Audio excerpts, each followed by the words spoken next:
Bonjour les filles, donc aujourd'hui je vais vous montrer comment on réalise ce nail art. C'était à l'occasion du concours organisé par Nugatti Nail. Et en fait le thème c'était de reprendre une des décos de Sashka, voilà, qui est l'auteur du magazine Passion Nail Art, en passant. Donc je vais vous montrer ce qu'il faut. Donc là, j'avais utilisé en vernis de base Roma de la collection Dolce Vita de LM Cosmetics. C'est le numéro 88. Et j'ai superposé par-dessus un Flormar pailleté, le 359. Donc, je vous ai déjà montré hein, la photo de ce vernis tout seul. Donc voilà, et celui-là, vous pourrez vous le procurer bientôt, j'espère, sur la boutique Polichinelle.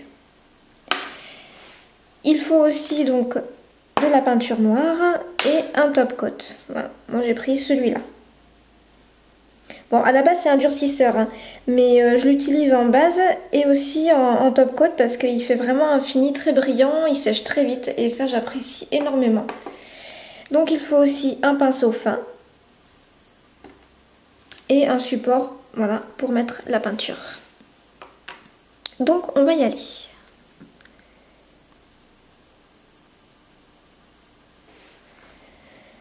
Alors, on commence par un arc de cercle. Et on en fait des tout petits dessus. Voilà.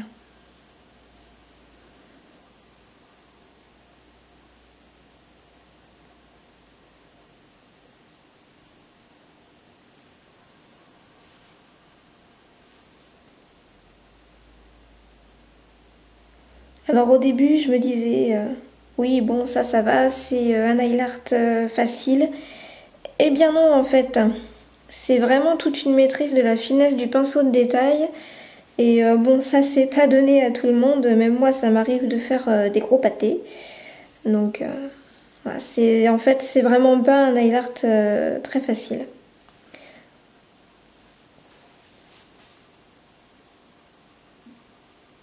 Mais au-delà de ça, voilà, c'est vraiment un très beau, une très belle déco que j'ai vraiment apprécié de porter. Moi, ça fait presque une semaine que j'ai la mienne.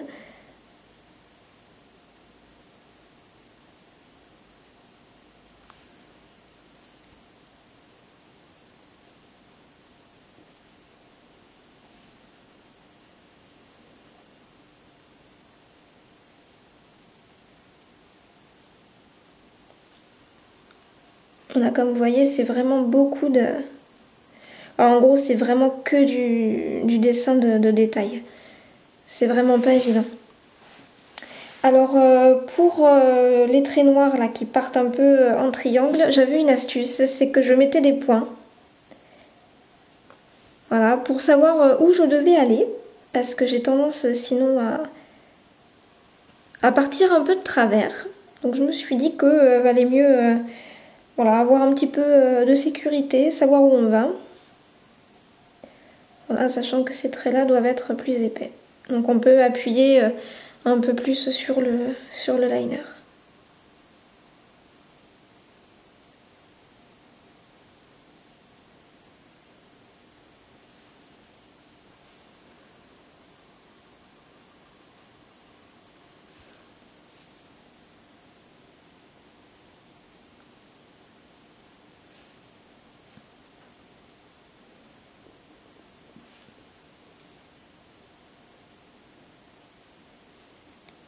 Voilà. Bon, ça commence à prendre forme. Donc là, pareil, pour faire ce duo, j'ai fait mes petits points pour ne pas me tromper. Et là, c'est du fin. Voilà, là, il faut faire vraiment des traits assez fins. C'est vraiment pas facile.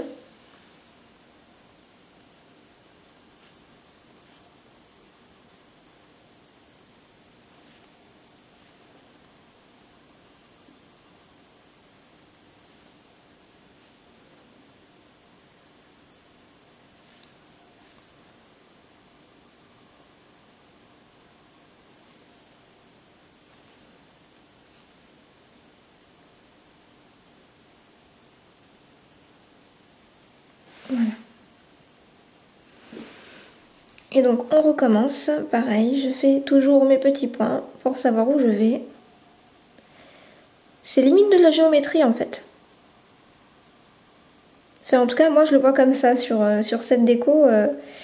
Je m'attendais à quelque chose de simple et en fait pas du tout. C'est assez dur de la reproduire finalement.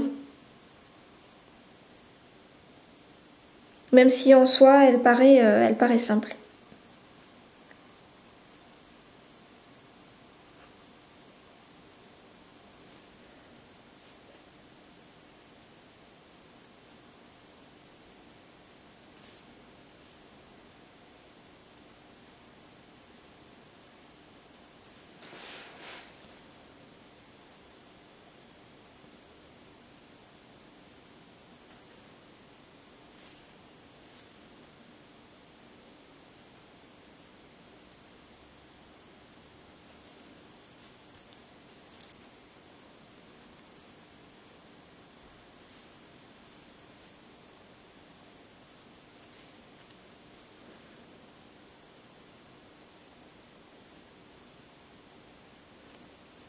Voilà en gros ce que ça donne. Donc, je vais nettoyer mon pinceau. Voilà. Et après on prend un dotting tool qu'on trempe un peu dans la peinture et on fait des petits points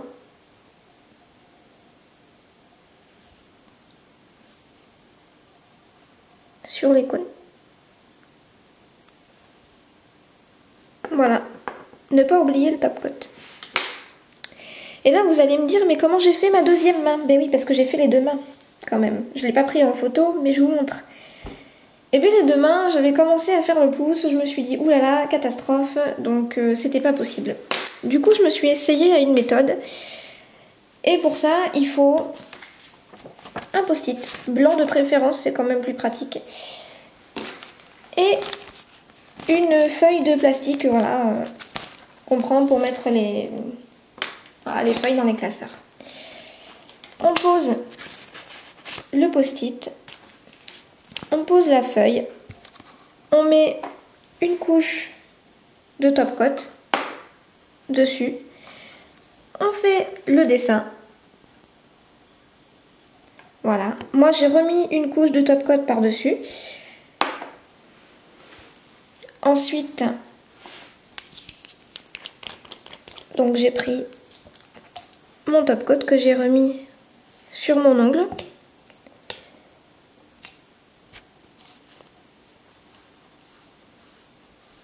Voilà, sur la capsule, c'est pas forcément facile parce qu'elle est un peu grosse comparée à mes petits doigts. Voilà, j'ai pris donc ma pince.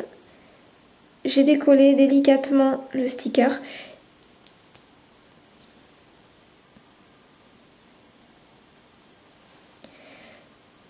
Et je le colle. Alors les stickers comme ça, eh bien, c'est pratique, mais il faut vraiment... c'est de l'entraînement en fait, parce que moi j'ai fait quand même quelques petits pâtés en les mettant. Donc j'ai pas hésité en fait à appuyer bien partout. Voilà. Donc ce qui dépasse, généralement je le coupe ou alors je le lime. Voilà, j'ai pas réussi à éviter les bulles d'air en haut. Comme on le voit là, peut-être sur mon pouce, il y en a un petit peu. Donc faites pas attention à la tenue du vernis, là c'est la main droite, donc vu que ça fait une semaine que je l'ai, le pauvre. Donc voilà. Et voilà. Donc il y a quelques petits ratés, hein, on le voit, hein, là le pouce j'ai un écart, l'index j'en ai un aussi. Ouais, en gros j'en ai un peu partout, sauf sur l'annulaire et l'auriculaire où j'ai commencé à comprendre un peu comment ça marchait cette chose. Donc c'est bien pour des petits motifs, par contre pour les grands après il faut savoir les mettre en fait, c'est de l'entraînement, c'est comme tout. Et donc par dessus on repasse un coup de top coat. Et normalement, ça ne doit pas se voir.